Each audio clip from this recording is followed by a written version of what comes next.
this may have been my most requested subject to discuss. And that was this. Guardians of the Galaxy comic confirmed Star-Lord is bisexual. Now, I want you guys to notice why they did this. I think it's most important, right? And they're telling you why they did it because they keep showing Chris Pratt. And Chris Pratt, this is not coming from the MCU, right? This isn't coming from the MCU. Though Feige is over all of this shit, this isn't coming from the MCU. This was what happened in the recent Guardians of the Galaxy, which I believe Al Ewing's punk ass is the one doing it. And that's because I got Guardians of the Galaxy 5 right here that I'm still trying to get caught up on. I believe this happened in 9, where he was with some fucking dude and some chick, so it basically some polymorphs bullshit, and like they're fucking basically talking as if he's bisexual. Now, y'all need to understand why they did this. Now, yeah, we can sit here and talk all day long about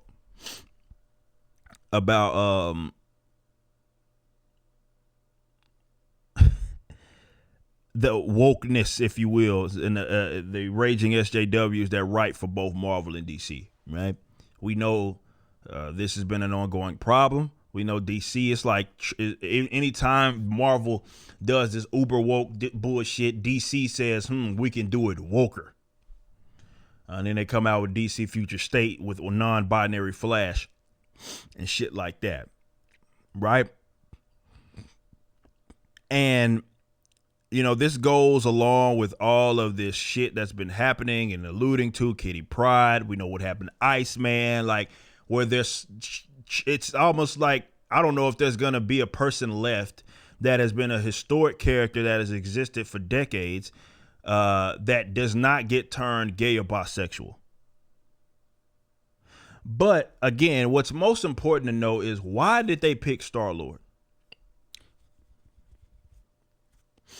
Because Star-Lord's who a lot of folks, and like, let's go backtrack. Guardians of the Galaxy in general, be it the first Guardians, the OG Guardians, which didn't include most of the guys that as the Guardians of the Galaxy. But the Guardians of the Galaxy was a very niche thing, right? Even again, the recent one, which the recent Guardians of the Galaxy is the one that the MCU is based on. And excuse me, that version, it was a big risk for Marvel to take to kind of put this character out there, put these characters out there that nobody had heard of. But it made sense definitely with the narrative of Thanos, considering they were going the Gamora, and there was a connection there that I thought that they were going to go with, kind of going into Adam Warlock and the Infinity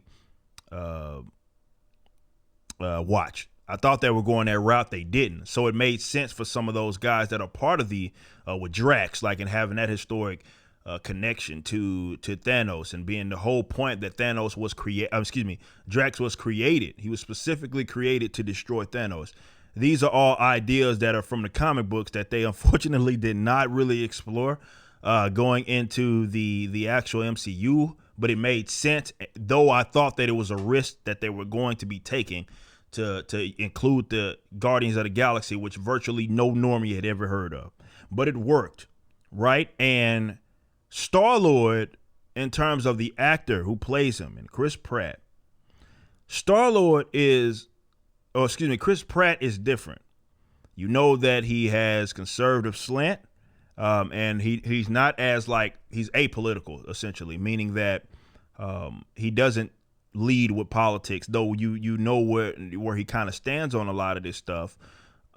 He doesn't, like a lot of these, really his MCU colleagues who went to bat for him when they came for his head initially.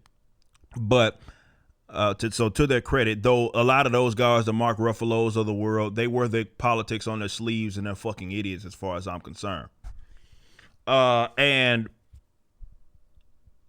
these guys, for the Hollywood elites, um, they see that again. We know what his coworkers feel, but there's obviously a general kind of idea that Chris Pratt is not one of us. That's why that whole thing even happened. He's not one of us. He doesn't want to support Joe Biden. He is different from what it is that we are.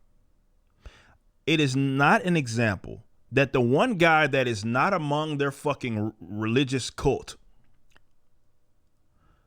is the character that they choose to turn bisexual, especially considering that a lot. If there is one thing that Chris Pratt leads with, it's his faith.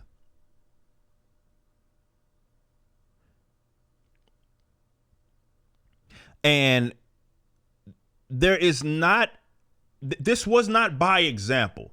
Now, yes, it goes into the woke shit, but they specifically picked this character for a reason.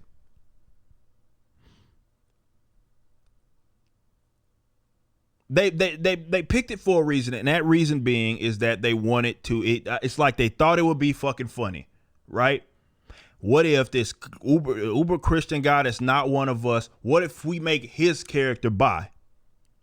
Though we know that Chris wouldn't be on that shit. What if we make his character? And again, you got to understand that most people that all this is to seemingly do is to canonize it, so it gives them an excuse to do it. Though any other time they'd ignore the canon which they largely have anyway. This is an excuse for them to try to do some shit. And there's always, anytime there's something with Chris Pratt, they're always going to call for it because they want to stick it to him to make sure that he's kind of forced to have to play as some bisexual man in the movies going into the future of the MCU. This was not done by accident. This is Al Ewing. I don't know what Joe Quesadilla, which is what Joe Quesadilla, I don't know what he does for Marvel anymore. But there's a lot of dickheads that work for Marvel. And I believe that this is what they did to try to stick it to him. It was not an accident that they specifically picked that character because, well, to be fair, much like Iceman, this doesn't make any fucking sense. That this man all of a sudden is just bisexual out of nowhere. At least with the Iceman shit, they tried to make it seem like, well, there was this version of Iceman. He was suppressing his thoughts and all of this. And when you went back in, like, with the, gene, all of this fucking bullshit, right? Like, at least they attempted, though it's still fucking retarded, and I will never excuse that. It is one of the most criminal things that have ever happened in modern comic books was turning Iceman fucking gay. And now they can't even, you can't read an X-Men book without Iceman kissing up on some fucking dude or some shit, right? And now it seems as if they are with this one, it was more agenda driven than even that one was. Because there is no, like, they didn't even try to make sense of it. It's just, well, here's to this new start, and now all of a sudden he's fucking bisexual.